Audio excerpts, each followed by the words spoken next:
In the blood-soaked dust of the Texas frontier, justice wasn't found in a courtroom.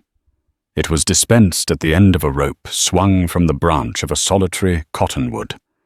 In 1873, that rope was thrown around the neck of a 17-year-old girl named Clementine Webb. Her crime. None that any lawman could prove, but below her feet, a crudely painted sign delivered the verdict the mob wanted to hear: Indian land. They left her there, a grim warning swaying in the unforgiving sun. But the story doesn't end with a snap. It begins with a blade held in the hand of the one man everyone in Texas feared most, a lone Comanche warrior. What he did next would unravel a conspiracy of greed that poisoned a town and set the plains on fire. The town of Redemption Gulch, Texas, was a lie held together by sweat grit and a shared unspoken fear of the vast, unforgiving land that surrounded it. It was 1873, and the town sat perched on the edge of the Comanche, the sprawling territory of the Numunu, the people. To the settlers, it was a godless wilderness. To the Comanche, it was the land of their ancestors, a sacred trust they would defend to the last warrior. Clementine Webb, at 17, understood this divide better than most. She was not a typical daughter of the frontier. While other girls her age practiced their stitchery and dreamed of marrying a rancher with a bit of land, Clementine collected rocks, sketched the unique curl of a scorpion's tail in her journal, and listened. She listened to the whisper of the wind through the tall prairie grass, the gossip in her father's general store, and the low, angry murmurs of the men who drank their courage at the Dusty Spur saloon. Her father, Jedediah Webb, was a good man, but a quiet one. He was a merchant, not a fighter, a man whose ledger book held more authority for him than the Colt peacemaker he kept under the counter. He saw the world in terms of profit and loss, and the growing tension with the Comanche was a definite loss. It was bad for business. His wife, Martha, was a woman of faith and fear in equal measure. She saw omens in every dust devil and heard the devil's work in the distant drumming of the Comanche. Her love for Clementine was fierce, but it was a suffocating, protective love, born of the terror that the frontier could swallow her daughter whole. Clementine, stay away from the creek bed, Martha would say, her hands twisting in her apron. You know they water their ponies there. They was always the Comanche, an unseen monolithic threat, but Clementine had seen them. From a distance, she'd watched a small band move across the horizon, their forms fluid and inseparable from the horses they rode. They were not the monsters from the stories told in the saloon. They were people moving with a purpose and grace the stiff, corseted women and mud-caked men of Redemption Gulch sorely lacked. The architect of the town's growing fear was a man named Phineas Croft. Croft was a land baron from back east, a man with a smile as smooth as a river stone and eyes as cold as a winter night. He had bought up the failing ranches, held the mortgages on half the businesses, and was the unofficial king of Redemption Gulch. He spoke of progress, of taming the wilderness, of building a cattle empire that would stretch all the way to Kansas. But his empire had a border, the Red River, and beyond it, the heart of the Comanche. Croft needed that land. He needed the water rights of the Pease River that flowed through it, and he needed the Comanche gone. He had a foreman, a brutish man named Cordell, who acted as his fist. Cordell and his ranch hands were the ones who stoked the fires of hatred, spinning tales of savage raids and delighting in the fear they created. Saw a party of 'em, Mr. Croft Cordell would announce loudly in the general store, ensuring Jedediah and any customers could hear. Ridin' hard, painted for war. It's only a matter of time before they try for the town. Jedediah would just nod, busying himself with weighing out beans. Let's pray it don't come to that, Cordell. But Clementine saw the lie. She saw the smug look exchanged between Cordell and Croft. She saw that Croft didn't fear a Comanche attack. He seemed to hunger for it. One hot July afternoon, Clementine was sketching by the forbidden creek bed, capturing the delicate blue of a desert wildflower. She felt a presence before she saw it. Looking up, she saw a Comanche boy, no older than her, on the opposite bank. He was watering his pony. He wasn't painted for war. He wore simple buckskin leggings and his hair was braided. He met her gaze, his expression unreadable, a mixture of curiosity and deep-seated caution. Clementine, driven by an impulse she didn't understand, held up her sketchbook. She pointed to the flower, then to the drawing. A flicker of understanding crossed his face. He gave a single, almost imperceptible nod, then swung onto his pony and was gone, melting back into the landscape as if he were a part of it. The encounter filled her with a strange excitement. It was a secret, a bridge across the chasm of fear. It was also the single most dangerous thing she had ever done. The spark that lit the fuse was as it so often is a child. Little Peter Gorman, the 6-year-old son of a dirt-poor farmer, went missing. He'd been playing near the edge of his family's property, a plot of land that bordered the vast, disputed territory Croft coveted. The search was frantic. The entire town, armed and anxious, fanned out across the plains. Phineas Croft directed the search with the authority of a general, his voice booming over the worried chatter. Cordell and his men rode with a grim purpose, their eyes scanning the horizon, not for a lost boy, but for an enemy. Clementine joined the search with her father. Her heart ached for the Gorman family. She knew the terrain better than most and focused her search along the gullies and creek beds where a small boy might seek shade. It was there, near the very spot she had seen the Comanche boy days before, that her blood ran cold. Half hidden under a scrub brush was Peter's small carved wooden horse. Her stomach lurched. As she reached for it, she heard riders approaching. It was Cordell and 2 of Croft's men. "Well, look what we have here," Cordell sneered, reining in his horse so hard it skittered nervously.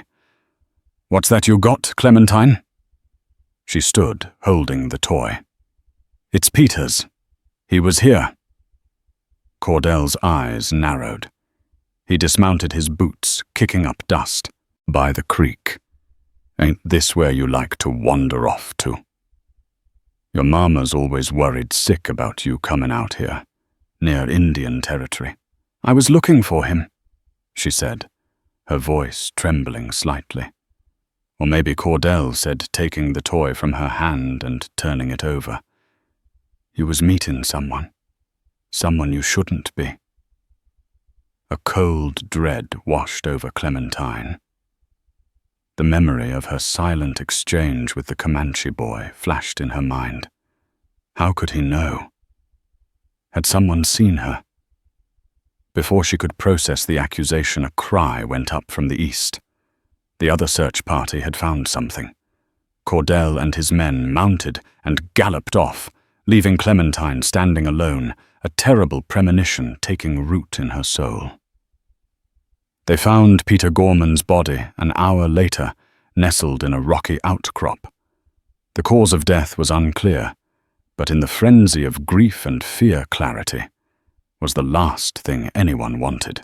The townspeople gathered at the church, their faces pale and grim in the lantern light. Mrs. Gorman's wails were a raw, open wound in the silence.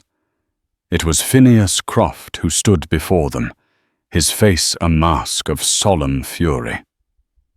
"My friends," he began, his voice resonating with false sorrow, "we have suffered a grievous loss. A child, an innocent, has been stolen from us. We all know who is responsible. We have turned a blind eye for too long as they ride our lands, kill our game, and watch us from the hills. The Numunu." A roar of anger filled the church. "They are testing us." Croft continued, his voice rising. "And now we find they have collaborators in our very midst." He paused, letting the words hang in the air. "Cordell," he commanded. "Tell them what you saw."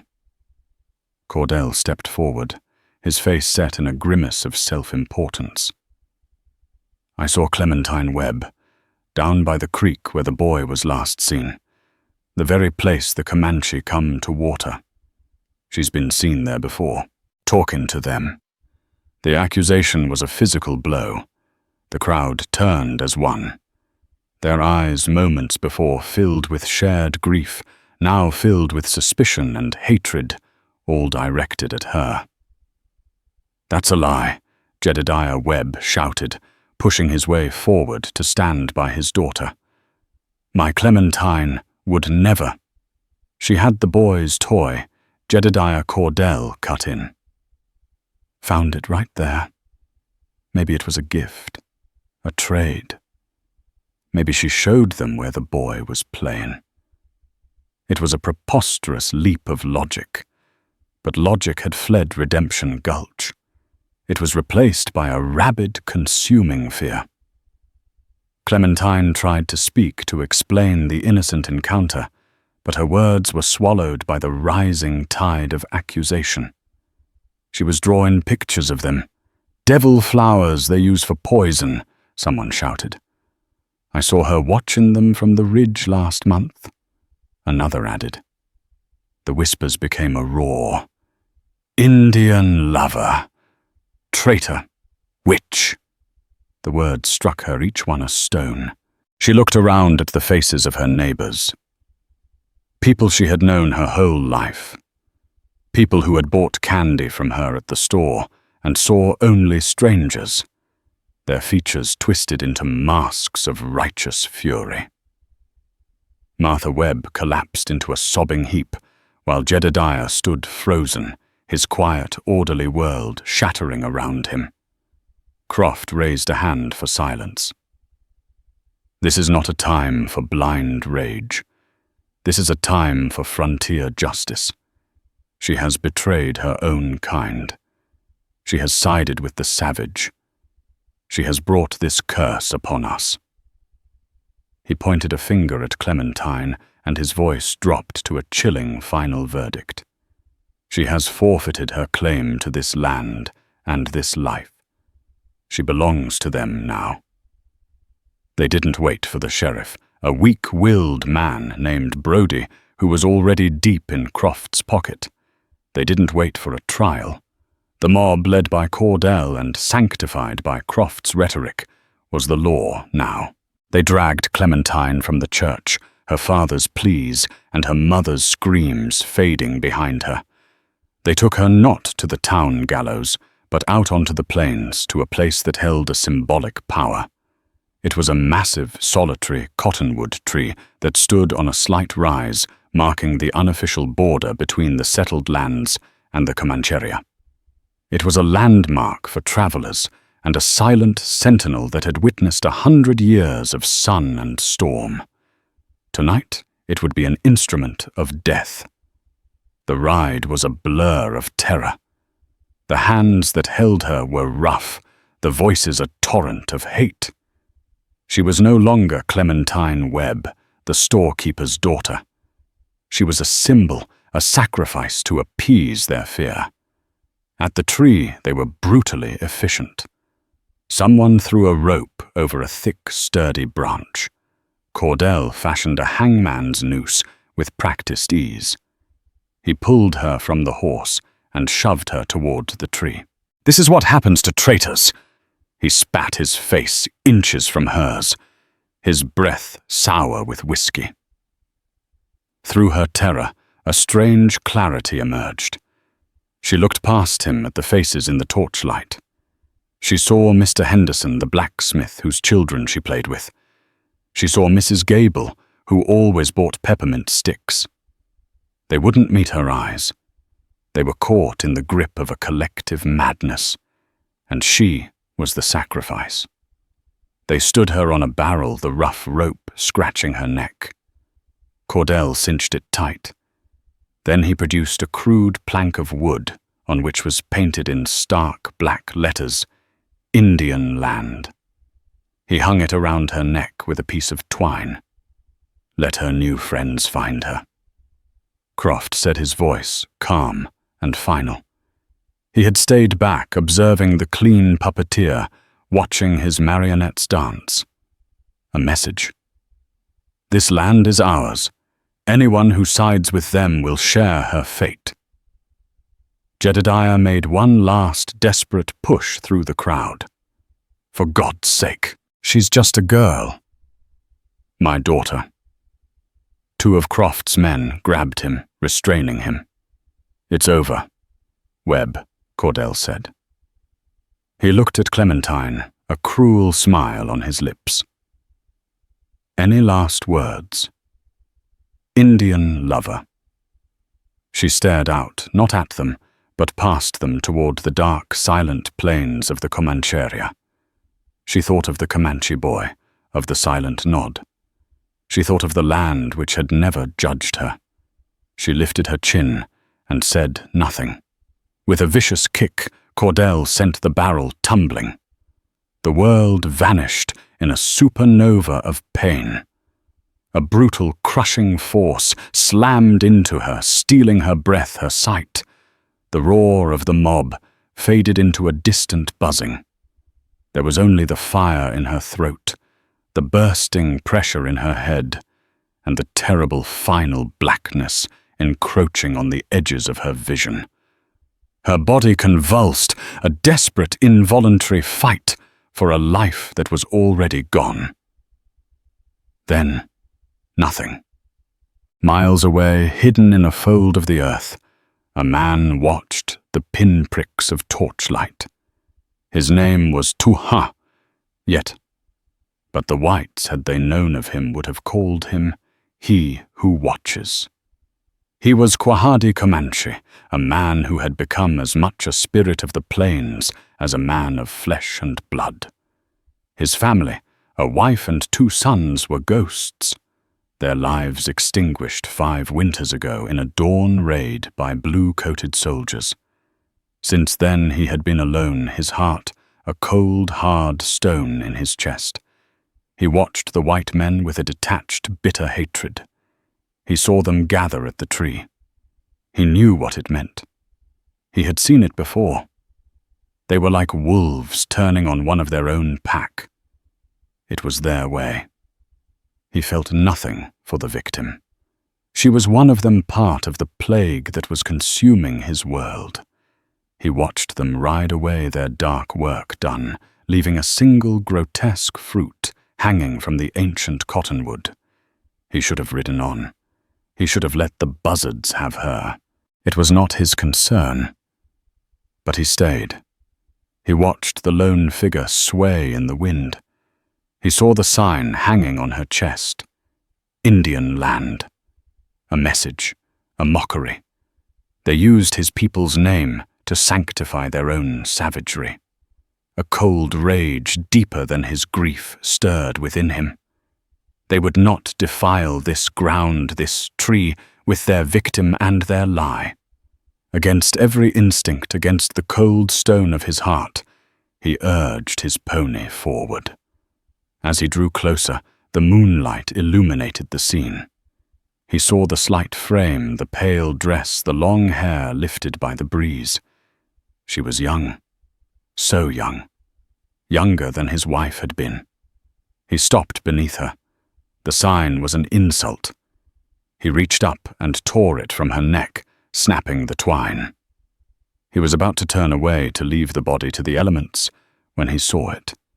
A slight, almost imperceptible twitch of her fingers. He froze. It was impossible. No one survived the rope. It was a trick of the moonlight, a ghost in his own grieving mind. He watched again, his senses honed by a lifetime of survival straining in the silence.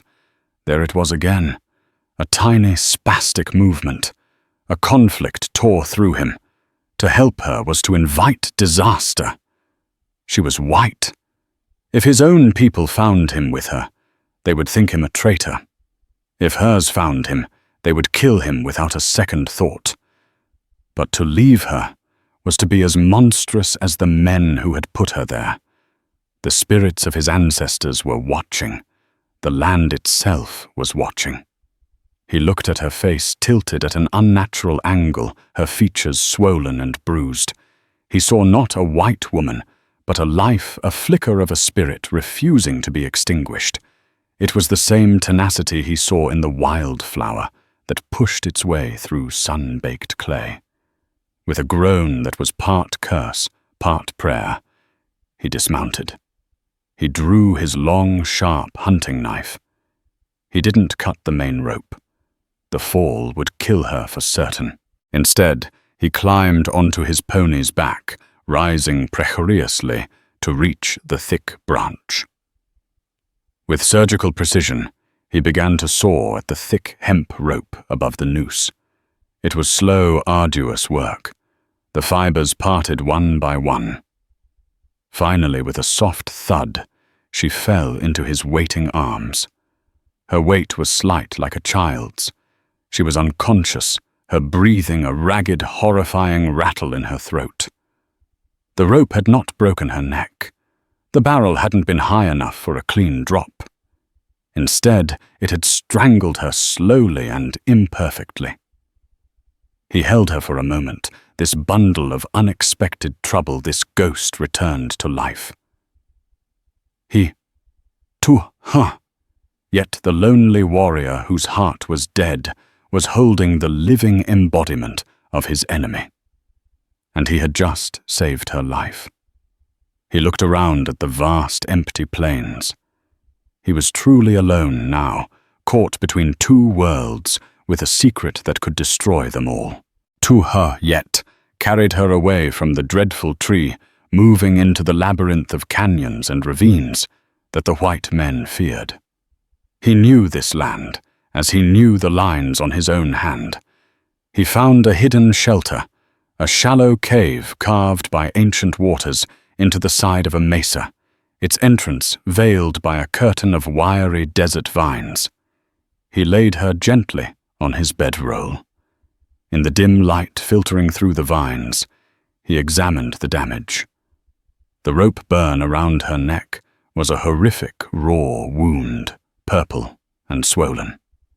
Her breathing was a terrifying stridor, a desperate fight for every gasp. He knew she would not survive without help. For 2 days, Clementine drifted in a hellish twilight.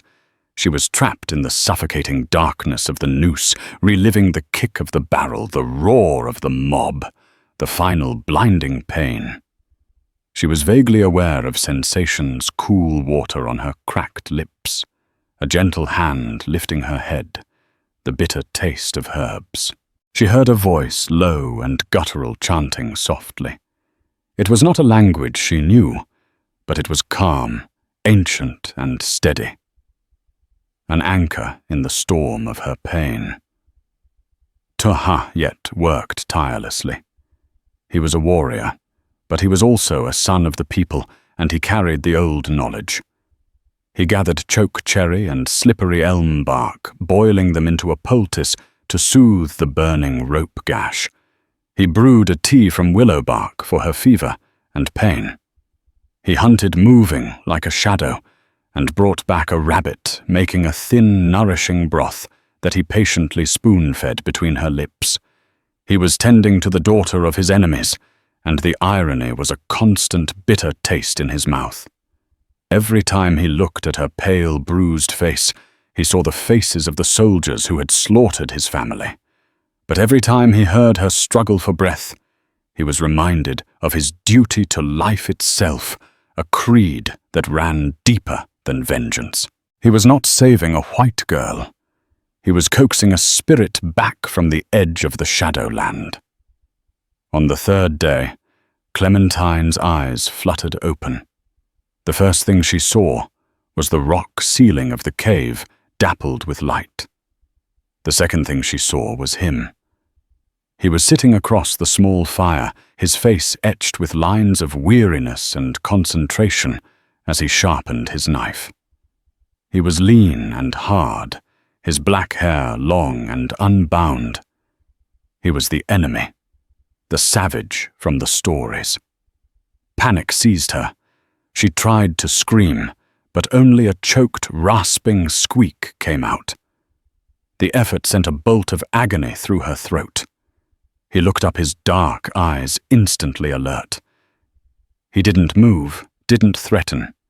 He simply watched her, his expression unreadable. He saw the terror in her eyes and understood.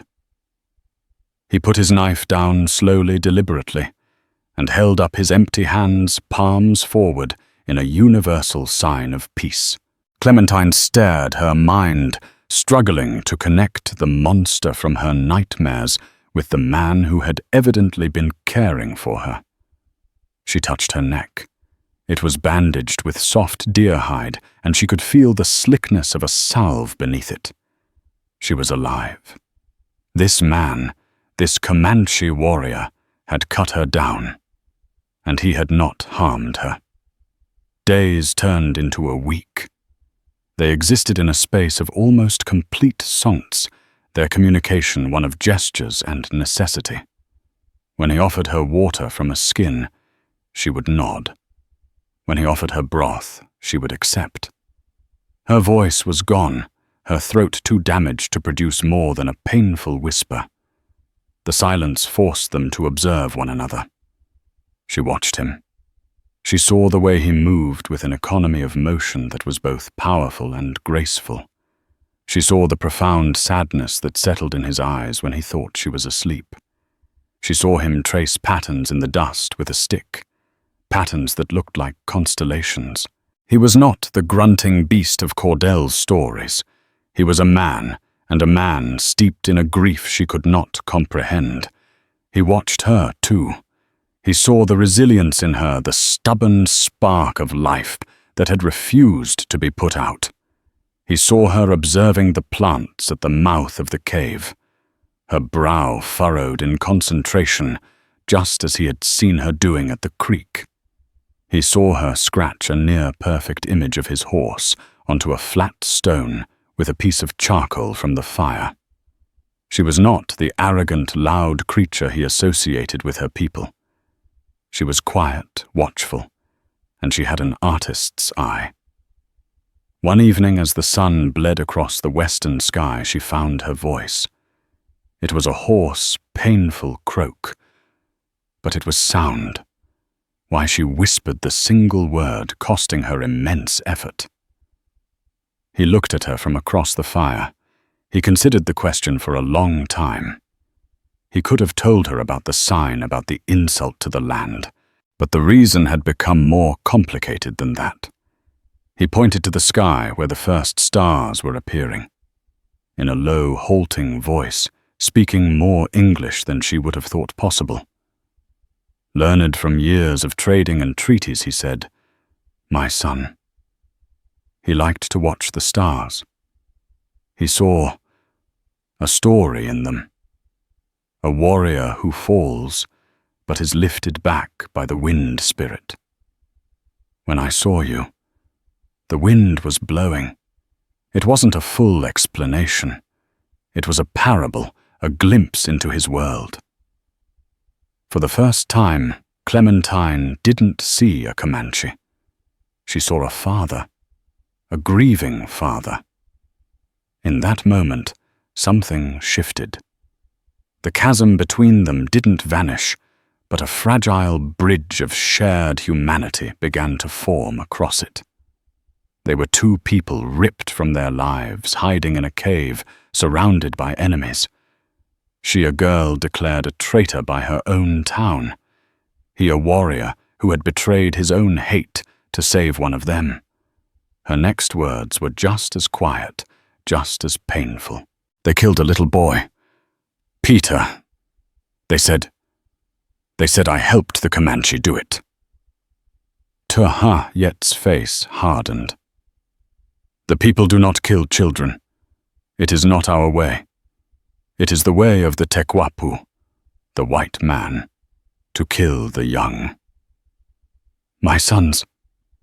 He stopped the words catching in his own throat.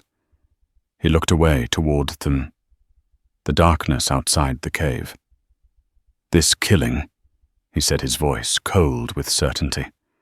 It smells of a lie to spill blood. Clementine knew he was right. The lie had a name, Phineas Croft, and she knew with a certainty that chilled her to the bone that Croft and Cordell had not just accused her. They had murdered Peter Gorman and used her as the scapegoat. The hanging wasn't just an act of mob justice. It was the deliberate removal of a witness they thought they had discredited. But they had failed. She was alive. And now she had an ally, an unlikely, dangerous, and powerful ally. The fragile trust forged in the cave became a quiet alliance. Clementine's body healed slowly, but her mind sharpened. The helplessness she'd felt on the plains was replaced by a cold, burning determination. She had to prove her innocence. More than that, she had to expose Croft for the murderer he was. Croft wants the land, she rasped too. Yet one evening, her voice growing stronger each day. The land south of the Peace River. He wants a war. He wants the army to come and clear it. Yet listened intently. A fire is set to smoke out the badger, he murmured, understanding the cruel logic perfectly. Your people are easy to lead, like buffalo to a cliff. To uncover the truth, they needed information. Yet was the ghost of the plains. But Clementine was the ghost of Redemption Gulch. She knew its people, its routines, its secrets. Cordell, she said, her focus narrowing. Croft's foreman. He's cruel, but he's not smart. He's arrogant, and he drinks. He talks when he drinks. A plan began to form a dangerous dance on the edge of a razor. Yet would use his skills to get her close to the town, and she would use her knowledge to find the one loose thread that could unravel Croft's entire scheme. Under the cover of a moonless night, they moved. Yet led her through hidden game trails and dry arroyos, emerging on a ridge overlooking the slumbering town. Redemption. Gulch looked different from up here. The menacing storefronts were just small, dark rectangles. The church steeple was a harmless needle against the stars. It looked peaceful, a lie of a town. For several nights they watched. Yet taught her patience how to read the patterns of movement, the language of light in windows. Clementine provided the context. That's the sheriff's office, she'd whisper, pointing. Sheriff Brody goes home at 9. He leaves the keys with his deputy, a boy named Finn, who falls asleep in his chair. The Dusty Spur Saloon. Cordell is there every night. He stumbles out long after midnight. That's Croft's office, above the land registry. He works late. I've seen his lamp burning. Her memory, her intimate knowledge of the town was their greatest weapon. She recalled a detail from the day she was accused something that had seemed insignificant at the time. When Cordell grabbed the wooden horse from me, she remembered her eyes wide with the sudden clarity of it. There was mud on his boots, red clay mud, but the area around the Gorman farm is all black soil. The only place with that red clay is miles east down by the old quarry, on Croft's land. It was a small detail, but it was a crack in the story. Peter Gorman hadn't been found where he was killed. He had been moved. Their first foray was audacious. While Tu-Ha yet kept watch, a silent shadow in the darkness, Clementine, cloaked in a dark blanket, slipped into town. Her heart hammered against her ribs. Every shadow was an enemy. Every dog's bark a death sentence. She was a ghost, and if seen, she would be shot on sight. Her target was not Croft, but her own home. The Webb & Son General Store. She needed her journal. In it, she had sketched everything, including the boots of the men who shopped there. It was a long shot, but her detailed drawings were her only form of evidence. She found the back door unlatched, just as her father always left it. The store was dark and silent, smelling of cinnamon leather and dust. A wave of grief washed over her. She crept upstairs to her room. It was exactly as she had left it, a shrine to a dead girl. A pressed flower sat on her bedside table. Her mother's doing. She found her journal beneath a loose floorboard. As she turned to leave, she heard a sound from her parents' room. A low, choked sob. Her father. "It's my fault," Martha Jedediah whispered in the darkness. "I was a coward. I stood there and let them take my baby girl. I did nothing." "Hush, Jedediah." Her mother's voice answered thick with sorrow. "There was nothing you could do. It was the whole town. It was Croft," he said, his voice gaining a hard edge of certainty. "He orchestrated it, and I was too afraid of his mortgages to stand up to him. I let him kill our Clementine." Tears streamed down Clementine's face. Her father wasn't just a coward. He knew. He suspected the truth. He just didn't know how to fight it. Slipping back into the night, she clutched the journal to her chest, her resolve hardening into steel. She wasn't just fighting for herself anymore. She was fighting for her father's redemption, too. Back on the ridge, she showed Tu-Ha yet the journal. He couldn't read the words, but he understood the drawings. She flipped to a page where months ago she had sketched Cordell leaning against a post board.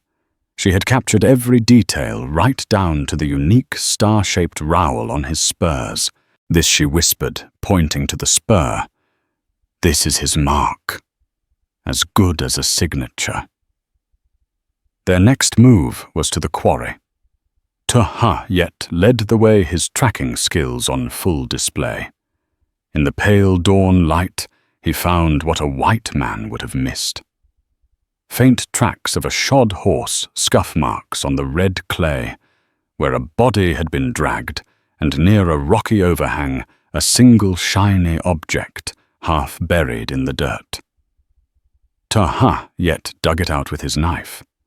It was a concho, a small silver disc knocked loose from a saddle or a bridle.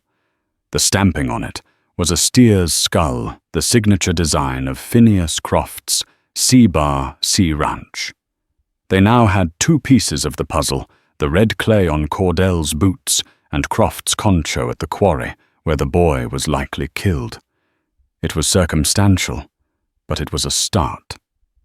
They needed something more. Something that would turn the town against its king. Clementine knew that Croft, a man obsessed with his growing empire, would keep meticulous records.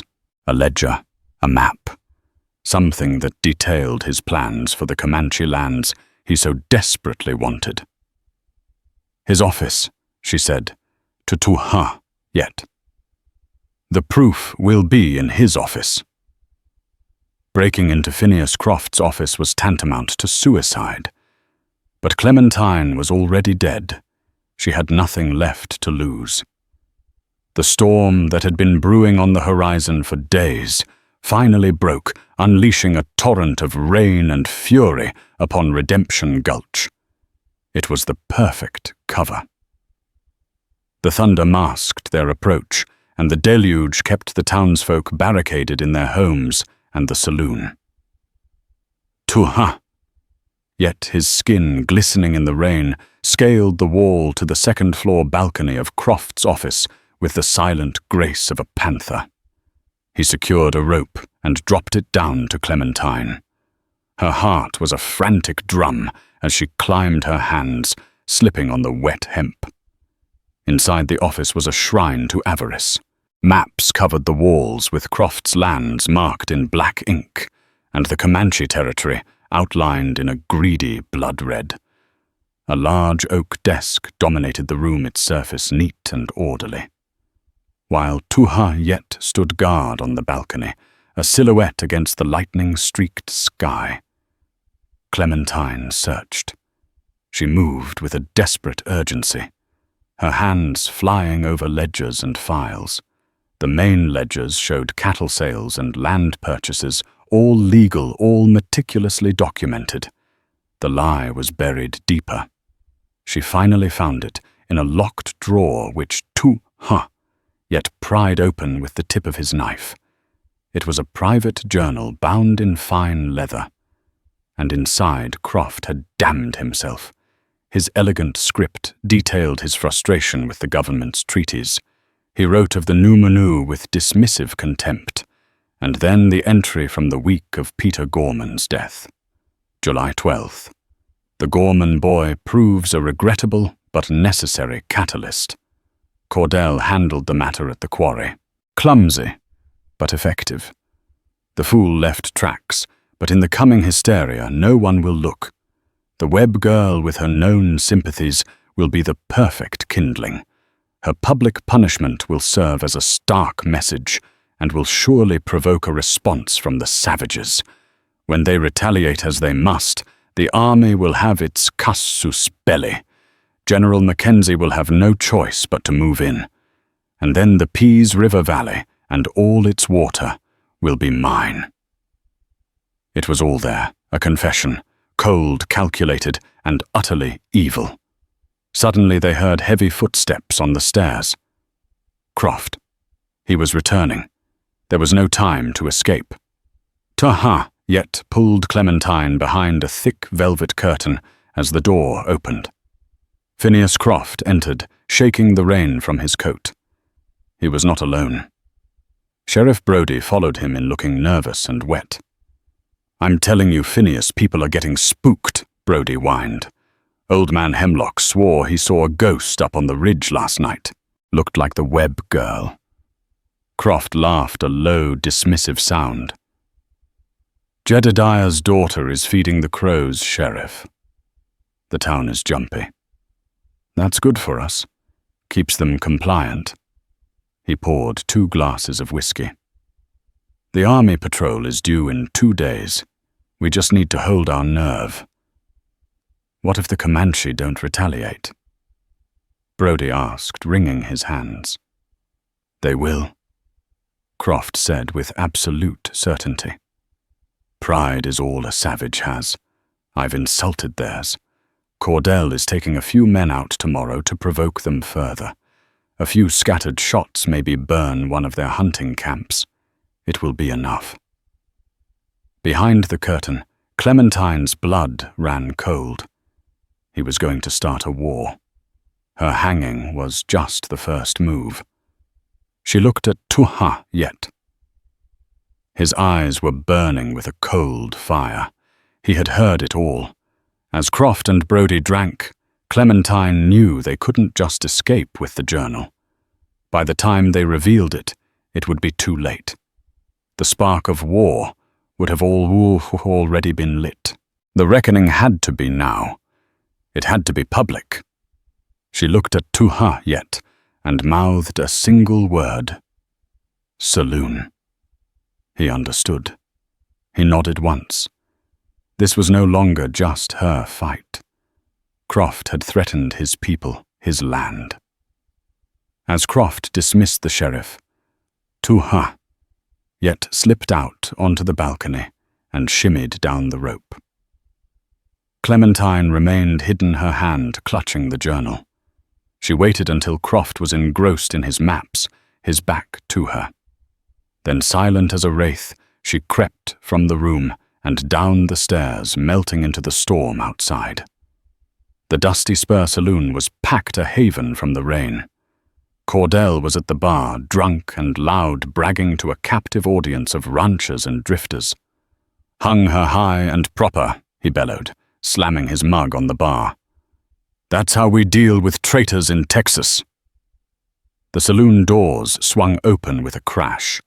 Every man turned. Standing in the doorway, soaked to the bone, her hair plastered to her face, her eyes burning with an otherworldly fire, was Clementine Webb. Around her neck, the horrific purple-black rope burn stood out like a brand. A collective gasp sucked the air from the room. Men stumbled back, overturning chairs. Whiskey glasses shattered on the floor. To them, it was an apparition, a vengeful spirit returned from the grave. "Ghost," someone screamed.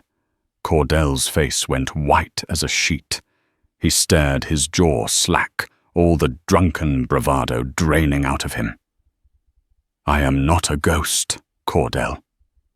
Clementine's voice rasped, raw and powerful, cutting through the stunned silence. "But I have seen hell, and I know who sent me there." She walked forward, her gaze locked on him. The crowd parted before her, as if she were a leper. "You said you found Peter's toy on me?" she said, her voice growing stronger. "But you didn't mention the red clay on your boots, did you? The clay from the quarry on Croft's land, where you really killed that little boy." Cordell fumbled for his pistol, his hand shaking. "She's a witch, a demon." Before he could draw, a second figure appeared in the doorway. It was Tuha yet. He was not cloaked or hidden. He stood tall and terrible, his hunting knife in one hand, his face a mask of cold warrior's rage. If Clementine was a ghost, he was death himself. Panic erupted, but before anyone could move, a new voice cut through the chaos. Old Jedediah Webb stood at the other end of the saloon, a double-barreled shotgun held steady in his hands. The quiet storekeeper was gone. In his place was a father who had stared into the abyss of his own cowardice and found a lion. "My daughter speaks." Jedediah said, his voice ringing with an authority no one had ever heard from him. "And you will all listen." At that moment, Phineas Croft, alerted by the commotion, strode into the saloon. He took in the scene: Clementine, alive, the Comanche warrior, Jedediah with a shotgun, and his mask of control finally slipped. He saw his empire crumbling. "This is madness," Croft yelled, regaining his composure.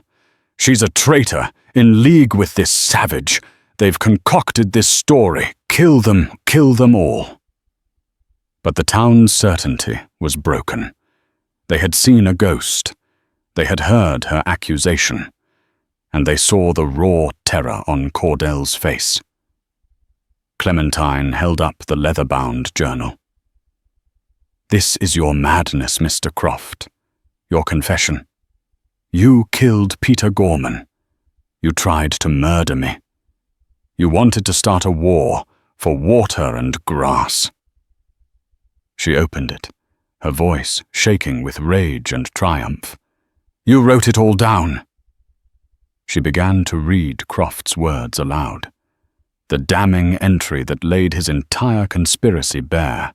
With every word, the mood in the saloon shifted from fear to a slow, dawning, sickening realization. They had been played. They had been turned into murderers by this man's greed. They had hanged an innocent girl.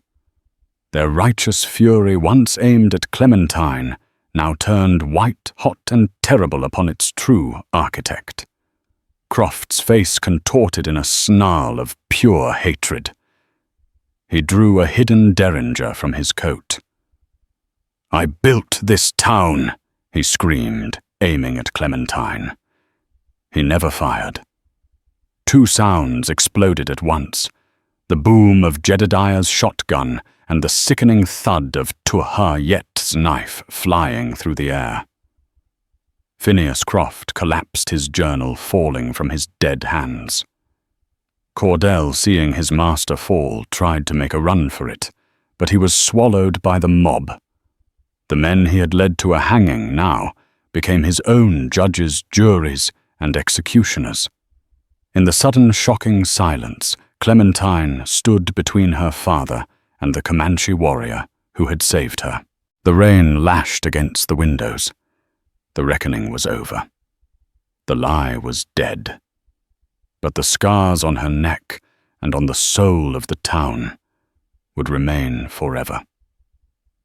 The dawn that followed the storm was quiet and clean, the rain having washed the dust from the air. But it could not wash the stain from Redemption Gulch.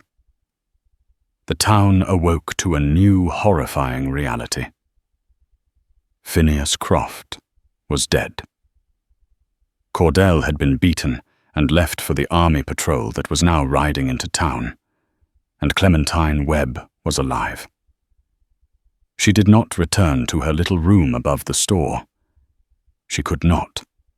The woman who had survived the rope could no longer fit into the life of the girl who had sketched wildflowers. She had walked in the Shadowland and come back changed. The townsfolk who now looked at her with awe and guilt were the same people who had bayed for her blood. She could forgive, perhaps, but she could never forget. Her father, Jedediah, was also a changed man. The coward had died in the Dusty Spur saloon, and a man of conviction had been born. He stood taller, his eyes clear. He and Martha embraced their daughter, their love fierce and their remorse profound. But they all knew she couldn't stay. Yet prepared to leave as silently as he had arrived. He had seen justice done, but this was not his world. His place was with the people to warn them of the coming soldiers and the ever-present greed of the Tekwapu. He was watering his pony at the creek, the very creek that had started it all when Clementine found him. They stood in silence for a long time, the quiet language they had perfected in the cave. "You're leaving," she said. It wasn't a question. He nodded his eyes on the distant plains. "My path is there. They want me to stay," she said, her voice soft. "My parents? They say the town needs me to remind them of the truth. You are not a monument for their guilt." Yet said his words, stark but true. "Your spirit is not meant for a cage, even a comfortable one." He looked at her truly, looked at her, at the raw scar on her neck and the ancient wisdom in her young eyes. "You have an artist's eye. You see what is real. This place is a lie." He was right. Redemption Gulch was a lie she could no longer live. Her old life was a ghost. "Where will you go?" he asked. She looked past him to the vast open land that stretched to the horizon. It was the land they had called Indian Land on her death sentence. It no longer looked like a threat. It looked like freedom. It looked like a future. "I don't know," she said, a small, sad smile touching her lips. "Away from here, somewhere between your world and the one I left behind. Maybe there's a place for people like us." Tahayet mounted his pony. He looked down at the young white woman who he had cut down from a tree. The woman he had saved. The woman who in turn had helped him find a purpose beyond grief and vengeance. He had saved a life, and in doing so had perhaps saved a piece of his own soul. He reached into a pouch at his side and pulled out a single perfect eagle feather. He leaned down and offered it to her. The Numunu, "Believe the eagle flies highest closest to the Great Spirit," he said. "It sees the truth of the whole world. It is a symbol of courage and a new beginning." Clementine took the feather, her fingers brushing his. It was a bridge across the divide, a promise not of a shared future, but of shared understanding. "Thank you," she whispered. "For everything?" He gave a single solemn nod, an echo of the one given by the boy at the creek so long ago. Then without another word, "Ta-ha!" yet turned his pony west and rode toward the heart of the Comanche, a lonely warrior no more, for he now carried the story of the girl who lived. Clementine stood and watched until he was a tiny speck on the horizon. She clutched the eagle feather in one hand and her journal in the other. She turned her back on Redemption Gulch and began to walk not toward the town but south along the creek bed, her path uncertain, her future. Unwritten, a lone figure moving toward a new dawn on the untamed frontier. The story of Clementine Webb and He Who Watches is more than just a tale of a hanging and a rescue. It's a stark reminder of how quickly fear can twist good people into a mob, and how greed can wear the mask of justice. It's a story carved into the heart of the American West, where worlds collided with tragic and sometimes beautiful consequences. It proves that heroes are not always the ones with shiny badges, but can be the outcasts, the forgotten, and the ones brave enough to cut through the lies. Theirs is a story that history books often forget, a testament to the fact that sometimes the deepest alliances are forged in the darkest of moments. If this story from the forgotten corners of the Wild West moved you, please help us keep these tales alive. Hit that like button, share it with someone who loves a powerful story, and be sure to subscribe for more true stories of survival, betrayal, and redemption from the American frontier.